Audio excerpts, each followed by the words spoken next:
Pak bisa jelaskan itu pandangan atau secara umumnya teknik sipil itu apa Pak?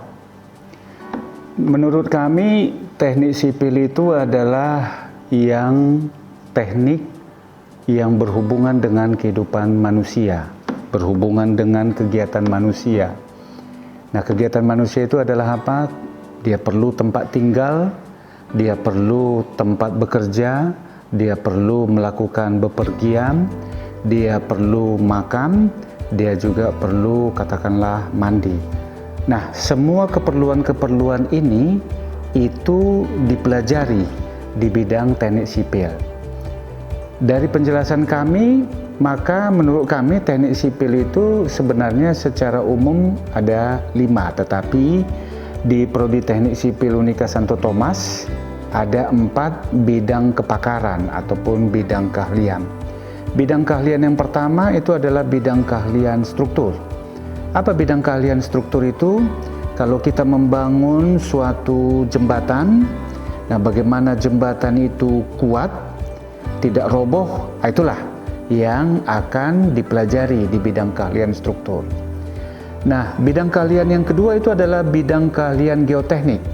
Bidang keahlian geoteknik ini bidang keahlian yang berhubungan dengan tanah.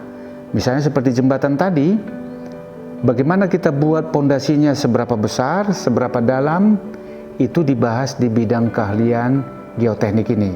Atau kalau ada lereng perbukitan, bagaimana membuat lereng perbukitan itu supaya tidak longsor, itu dibahas di bidang keahlian geoteknik. Yang ketiga itu adalah bidang keahlian rekayasa transportasi. Bidang keahlian rekayasa transportasi ini kita bayangkan misalnya contoh lalu lintas, persimpangan, atau jalan raya. Seperti misalnya bayangkanlah jalan tol. Jalan tol itu kira-kira berapa lebarnya, itu dipelajari di rekayasa transportasi. Atau misalnya kita berjumpa dengan lampu lalu lintas, nah berapa lama merah, hijau, kuning, itu dibahas di rekayasa transportasi. Dan yang keempat itu adalah rekayasa teknik sumber daya air. Berarti ini berhubungan dengan air, misalnya bendungan, waduk, terus kemudian juga dermaga. Nah, kalau kami sendiri itu bidang kepakarannya adalah di rekayasa sumber daya air.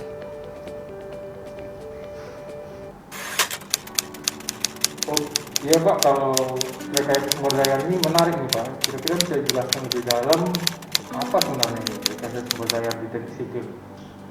Baik, jadi rekayasa sumber daya air di bidang teknik sipil ini berarti dia segala sesuatu yang berhubungan dengan air itu kita pelajari di rekayasa sumber daya air ini.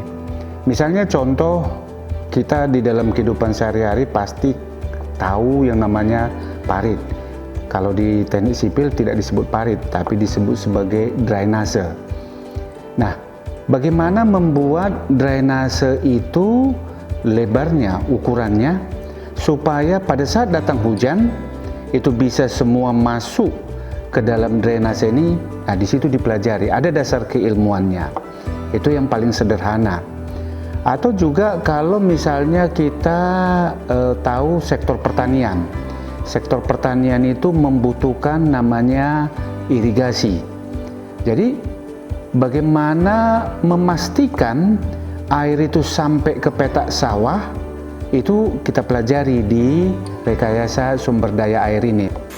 Ya Pak, kembali lagi ke teknik sipil secara umum tadi, kira-kira kita bisa kerja di mana ya sebagai orang sipil atau sebagai orang sumber daya air tadi?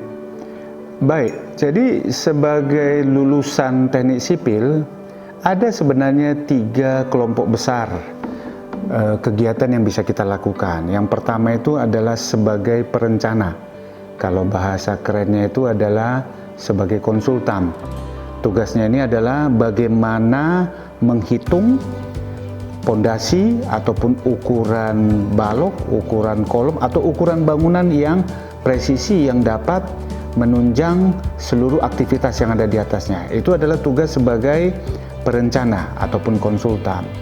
Bisa juga kita sebagai lulusan itu nanti berprofesi sebagai pelaksana yang mengerjakan. Jadi kalau kita lihat misalnya ada orang bertopi, dia terus kemudian ada pekerjaan penghamparan jalan. Nah, itu adalah profesi lulusan dari teknik sipil. Nah, cuma dia sebagai pelaksana, dia mengerjakan kegiatan tersebut. Atau juga bisa berprofesi sebagai mengawasi.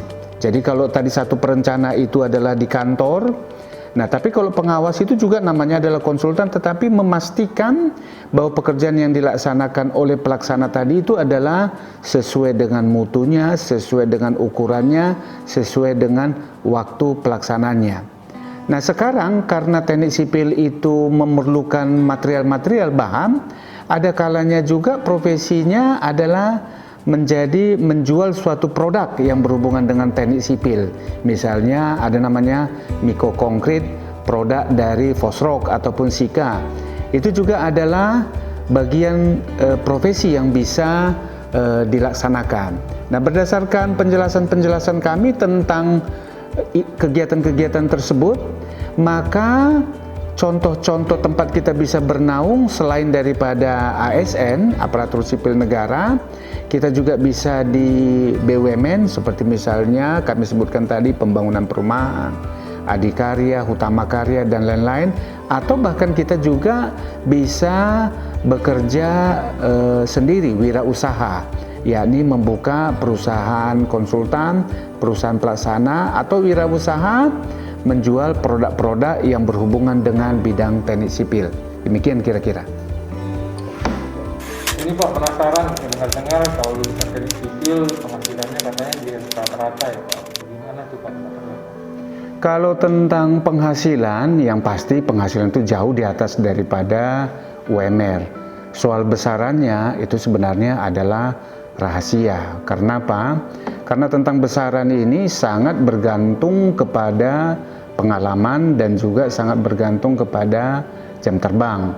Cuma satu hal yang pasti, bagi lulusan teknik sipil ketika dia pergi datang untuk berpacaran, maka begitu calon mertua ini tahu bahwa dia itu adalah sarjana teknik sipil, maka ya pintu langsung terbuka lebar lah.